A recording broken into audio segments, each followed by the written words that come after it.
Provedor Direito Humano na Justiça, o parceiro Sira, halau diálogo nacional com a prevenção de tortura, na ratificação do protocolo facultativo da Convenção contra a Tortura. Quarta-feira, na Timor Plaza, Provedor Direito Humano na Justiça, Virgílio da Silva Guterres afirma: Timor-Leste ratifica a Convenção Nações Unidas contra a Tortura e a Tina Rio Rua, no Lima. A iniciativa que facilita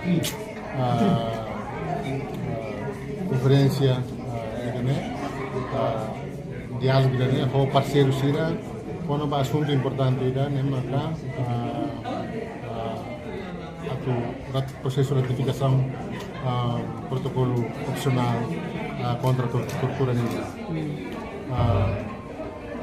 manesan maksudnya kata ita Timor-Leste ita ratifica a Convenção Nações Unidas contra a Tortura, 2005 eras.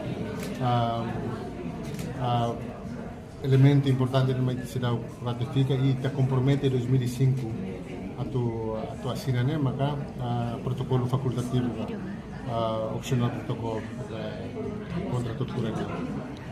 Maka tu faz Hanoi, quando vai protocolo opcional, ini processo, ini mecanismo, anunciar, tratado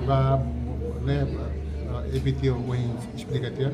Então, o objetivo é tu rona primeiro atene saída, evitar ajar PDHG explica, atu encoraja e tinha parlamento que ratifica também atu patemos kata e semana rua 14 de ba provedor harus uma recomendação essa nota conselho do parlamento nacional recomenda ao parlamento harus discutir atu ratifica protocolo facultativo.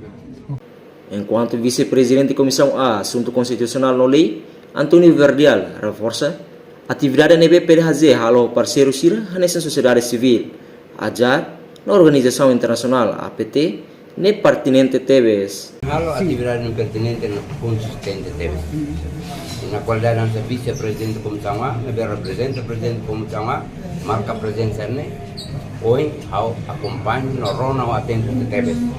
Saída maksir minha cara, eu está tendo telefone para o parlamento sempre no parlamento sempre acompanha na fase, até nem para todo o lá dia.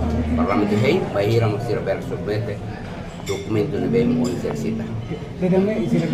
No diálogo nacional participou o comissário anticorrupção Rui Pereira, representa membro valentil Força de Defesa Timor-Leste, no parceiro Sira Selo. Reportagem Marquita da Silva, Televisão Timor Post.